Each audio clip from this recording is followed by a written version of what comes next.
이연주의 명품 여인과 바닐라 라떼 1장 핫한 명품 여인이란 1. 부부는 서로에게 부모. 다니던 회사에서 다른 지점으로 정근을 가게 되었다. 어느 날부턴가 출근을 하면 열심히 사무실 바닥을 청소하는 한 남자 직원이 내 눈에 들어왔다. 그는 하루만이 아니고 매일 일찍 출근하여 업무가 시작되기 전에 회사 사무실 바닥을 청소했다. 나 또한 일찍 출근하여 업무를 준비하는 좀 부지런한 직원이었다. 우리는 아침 이른 시간에 사무실에서 자주 마주쳤다. 그 이후 그 남자 직원은 가끔 업무가 마칠 때쯤에 처녀 총각들을 다 모이게 해서 함께 식사하는 자리를 만들곤 했다. 그 자리에서 그 많은 이야기를 했다. 유머가 풍부한 그 남자 직원이 이야기를 꺼내면 나는 너무나 재밌어서 많이 웃곤 했다. 그 남자 직원은 잘 웃는 내게 관심을 보이기 시작했고 나도 그가 싫지 않았다. 한 직장에서 만난 우리는 비밀리에 사내 연애를 시작했고 드디어 결혼에 골인했다. 결혼하고 보니 남편은 아침잠이 정말 많은 사람이었다. 아침 일찍 회사에 출근하여 청소를 한 것은 나름 그의 전략이었음을 후에 알게 되었다. 축복 속에 결혼을 한 나는 첫 아이를 임신했다. 내 몸 안에 새로운 생명이 들어있다는 사실이 너무나 신비로웠고 놀라웠다. 남편은 나를 번쩍 안아 빙빙 돌리며 기뻐했다. 드디어 엄마 아빠가 된다는 사실이 우리에겐 황홀한 기쁨과 설렘 그 자체였다. 아이를 출산한 후 친정어머니에게 육아 문제를 상의했을 때 어머니는 두 말도 하지 않고 딱 잘라 거절하셨다. 내 아이는 내가 키워라. 남편과 상의 끝에 나는 직장을 포기하고 육아를 선택했다. 내가 직장을 그만두었을 때 남편은 내게 육아를 하면서도 틈틈이 배우고 성장할 기회를 놓치지 말라고 권면하며 격려했다. 막상 육아를 하다 보니 아무래도 바깥 활동보다는 내부에서 머무는 시간이 비교적 많을 수밖에 없었다. 나는 어린 아이를 품에 안고 틈틈이 배움의 자리를 찾아다녔다. 창세기 2장 24절.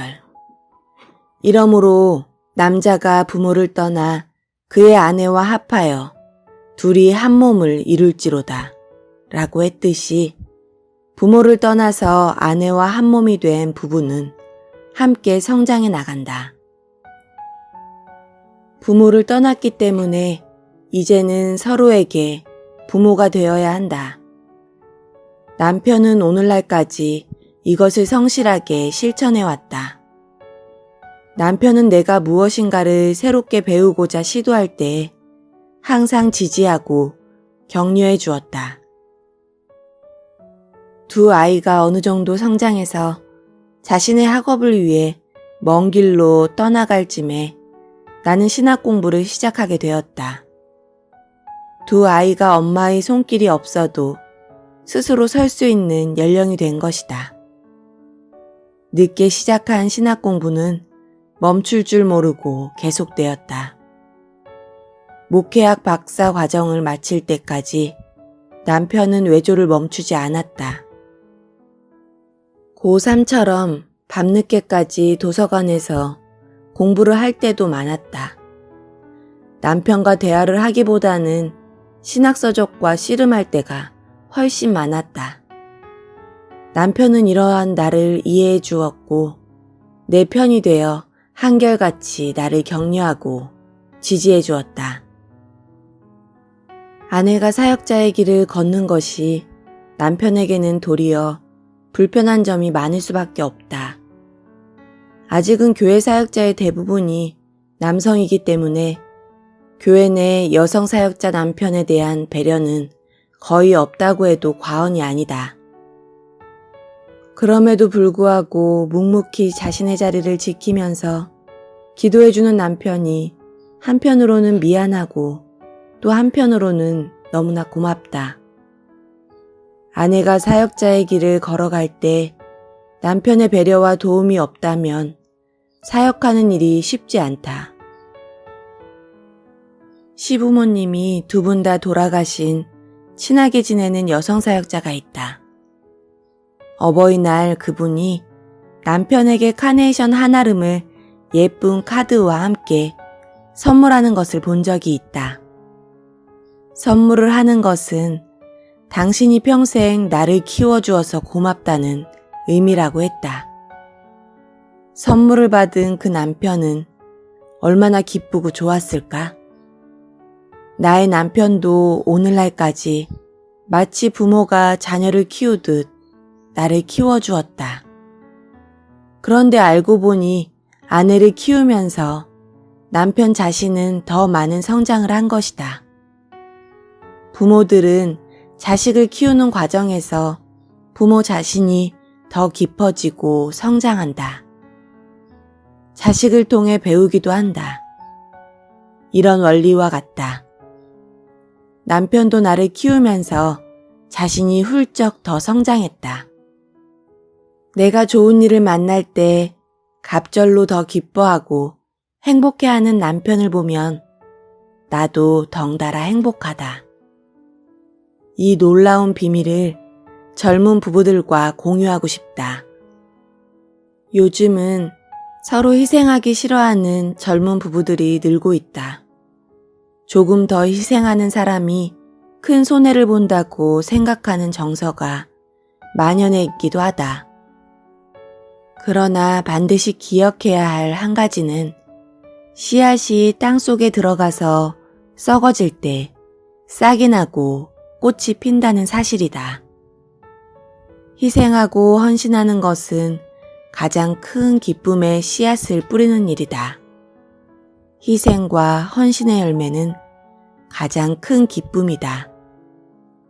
꽃은 모두를 행복하게 하고 또한 귀한 열매를 동반한다. 부모는 자식을 실증내지 않고 사랑한다. 자식이 부모보다 뛰어나도 질투하지 않는다. 그게 부모다. 부모의 마음으로 배우자를 사랑함이 하나님의 뜻이다. 부부는 한 몸이다. 그러므로 아내를 사랑하는 것은 결국 자기를 사랑하는 것이라고 성경은 말한다. 이와 같이 남편들도 자기 아내 사랑하기를 자기 자신과 같이 할지니 자기 아내를 사랑하는 자는 자기를 사랑하는 것이라. 에베소서 5장 28절. 2. 모든 여자보다 뛰어난 여인. 직과 재물은 조상에게서 상속하거니와 슬기로운 아내는 여호와께로서 말미암느니라. 잠언 19장 14절. 성경에 기도로 생명을 연장받은 사람의 이름이 나온다. 그는 이스라엘의 히스기야 왕이다. 히스기야 왕은 죽을 병이 들었을 때 벽쪽을 향하여 눈물로 기도했다. 그때 생명을 주관하시는 하나님께서는 그의 수명을 15년 동안 연장시켜 주셨다. 내 주변에 있는 한 여인의 이야기를 나누고 싶다. 히스기야 왕처럼 하나님의 마음을 감동시켜 남편의 생명을 연장받은 이야기이다. 그녀의 남편이 모 대학병원 중환자실에 입원을 하게 되었다. 병원에서는 한 달 정도만 살 수 있다는 진단이 나왔다. 그 여인은 의사에게 이렇게 말했다. 내 남편의 죽고 사는 것은 내게 달려 있으니 의사 선생님은 치료에만 최선을 다해달라고 말한 후 곧바로 병원 정문 앞에 있는 교회로 향했다. 식음을 전폐하고 죽으림을 다해 밤낮으로 그녀는 기도했다. 남편이 중환자실에 있다 보니 남편을 면회하는 시간이 제한되었다. 남편을 면회하는 시간 외에는 예배당에서 기도하며 뒹굴었다. 집에도 가지 않고 교회에서 살다시피 했다. 사람들이 병문안을 와서 봉투를 주고 가면 그 봉투에 있는 돈을 하나도 쓰지 않고 그대로 하나님께 올려드렸다. 하나님께서 내 남편의 생명의 주인인 것을 그 여인은 철저히 믿었고 하나님께 남편의 생명을 의탁했다. 한 번만 살려달라고 요청했다. 그 아내의 기도로 인하여 기적이 일어났다. 한 달 시한부로 판명되었던 남편이 6개월 후에 살아난 것이다. 성경은 말한다. 집과 재물은 부모로부터 상속받은 것으로 자식이면 누구나 받을 수 있지만 슬기로운 아내는 오직 하나님께서 주시는 선물입니다. 잠언 19장 14절. 그 아내의 눈물의 기도가 상달되어 한 달 시한부 인생을 선고받은 남편은 6개월을 병원에 입원해 있었고 6개월 후 병상에서 벌떡 일어났다. 그리고 지금은 엄마 아빠보다도 덩치가 훌쩍 큰 아들과 함께 예배당에 나와서 예배를 드린다. 얼마 전 토요일에는 두 부부가 예배당에 와서 화분을 정리하는 모습을 보았다. 아내는 늘 예배당의 꽃과 환경미화를 담당한다.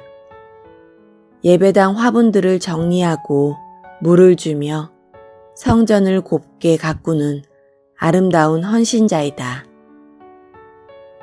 그 여인은 예배당만 가꾸는 것이 아니다. 자신에게 주어진 가정을 아름답게 경영하면서 남편이 긴박한 상황을 만났을 때 하나님과 씨름한 여인이다. 그녀는 늘 겸손한 모습으로 교회 안과 밖을 아름답게 가꾼다. 또한 남편과 자녀를 믿음 안에서 잘 섬기고 이끌어가는 모습이 아름답다. 그의 자식들은 일어나 감사하며 그의 남편은 칭찬하기를 덕행 있는 여자가 많으나 그대는 모든 여자보다 뛰어나다 하느니라.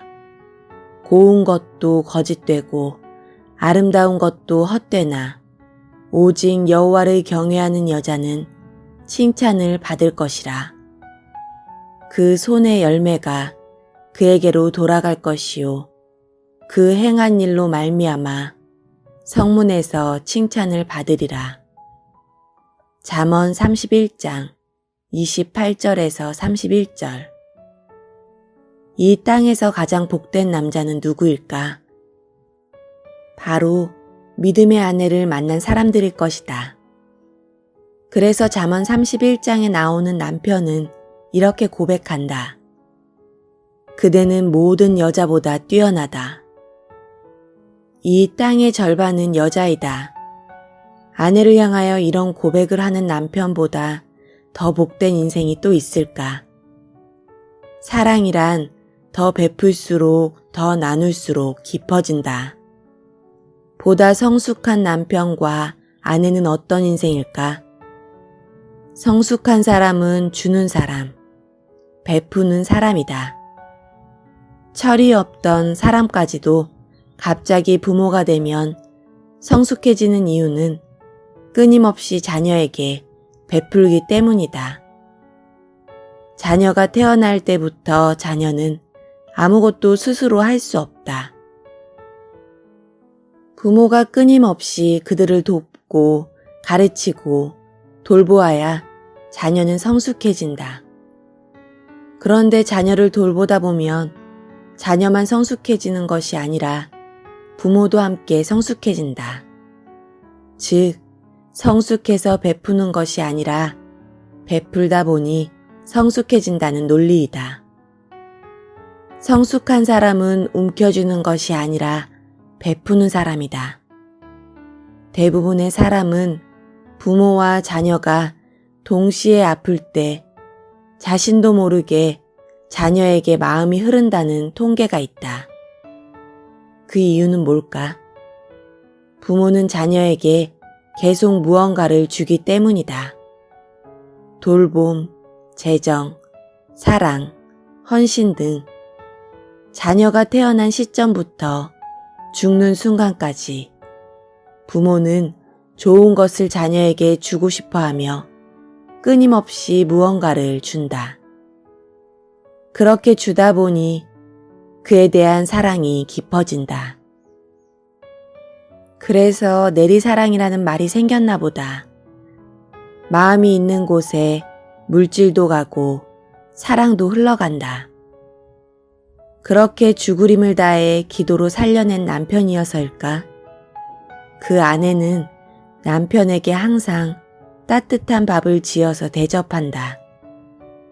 직장 생활을 하며 바쁜 일상 중에서도 남편을 섬기는 모습이 남다르다.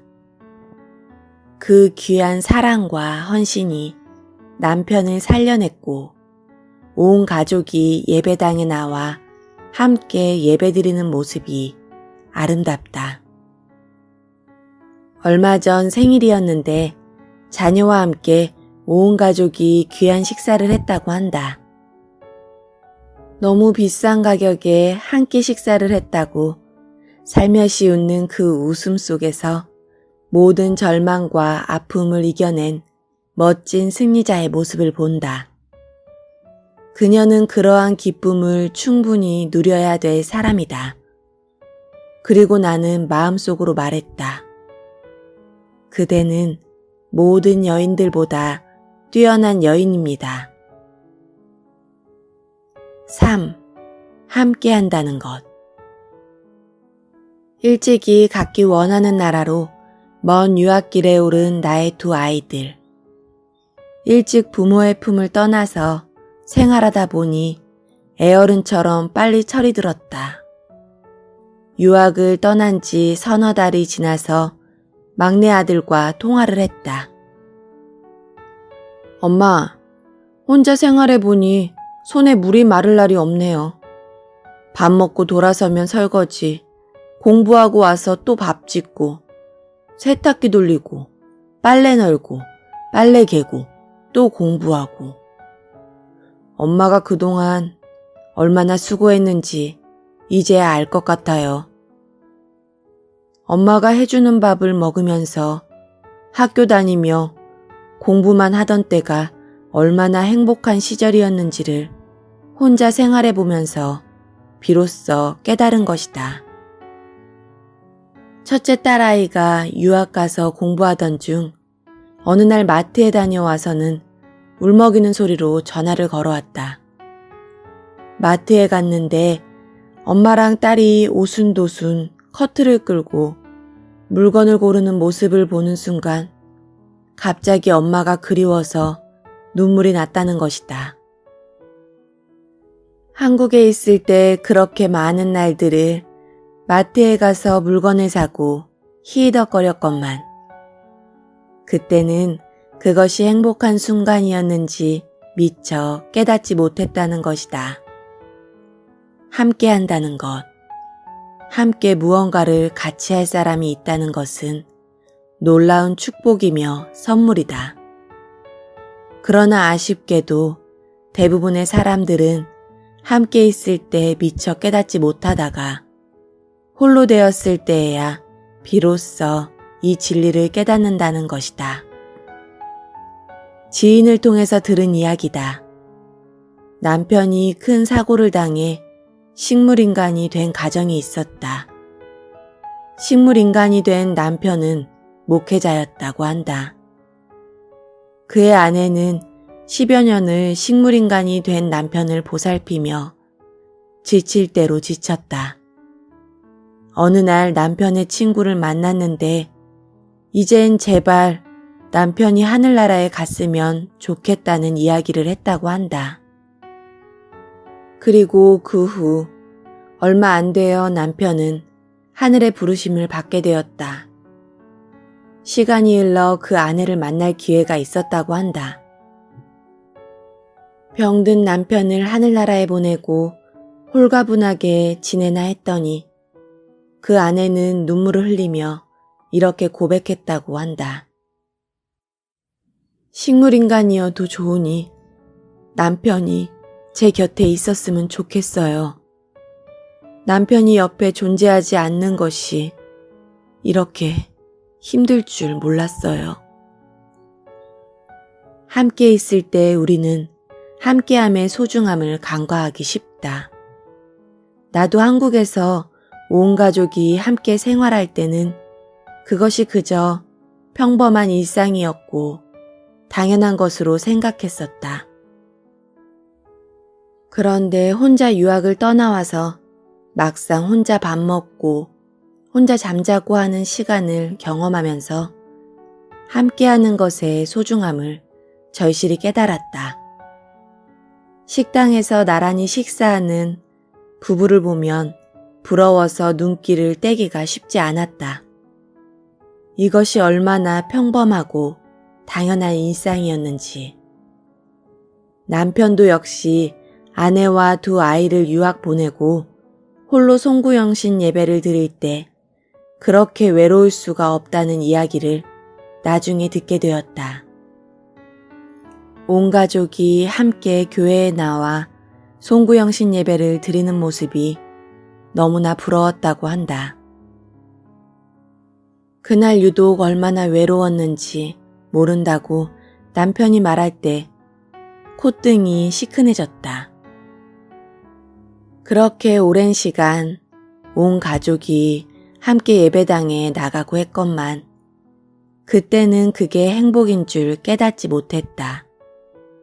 대단한 것을 서로 주고받지 않아도 함께하는 것만으로도 우린 다 가진 것이며 이것이 행복인 것이다.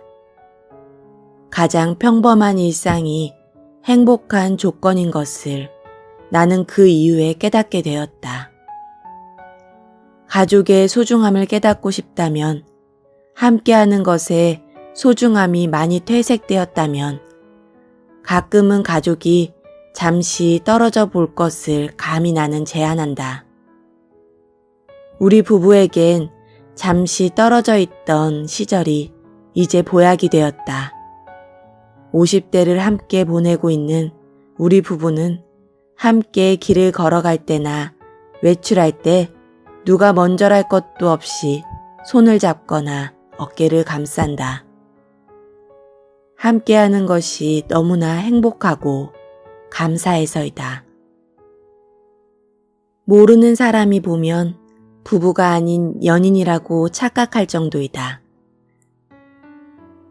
우리 부부가 떨어져 지냈던 시간은 함께하는 것의 소중함과 감사함을 우리 부부에게 가르쳐 주었다. 일찍 두 아이를 유학 보내고 나서 나는 아이들이 너무나 그립고 보고 싶었다. 그들이 겪는 외로움과 고독함을 생각하기보다는 그저 보고픈 마음만 앞선 철없는 엄마였다. 두 아이는 나의 그리움보다 몇 갑절 더 힘든 고독과 외로움의 시간을 상대하고 있었는데 말이다. 어디선가 이런 글을 본 적이 있다. 옮겨 심은 나무는 죽지만 옮겨 심은 사람은 성공한다. 그 말대로 내 두 아이는 외로움과 고독함 속에서 훌쩍 성장했다. 그리고 그들도 부모의 소중함, 가족의 소중함을 절절히 깨달았다. 나의 두 아이들은 유학 선배님이 되어 통화를 할 때마다 내게 잔소리 대장이다. 밥 잘 챙겨 먹어라. 유학생은 건강이 최고다. 두 아이는 쉴 새 없이 잔소리를 해댄다. 두 아이의 잔소리가 그렇게 달콤할 수가 없다. 그리고 옅은 미소가 지어진다. 두 아이는 맘속으로 이런 응원도 했겠지. 엄마, 외로움과 고독함도 잘 이겨내야 해. 그래, 선배님 이야기에 귀 기울여야지.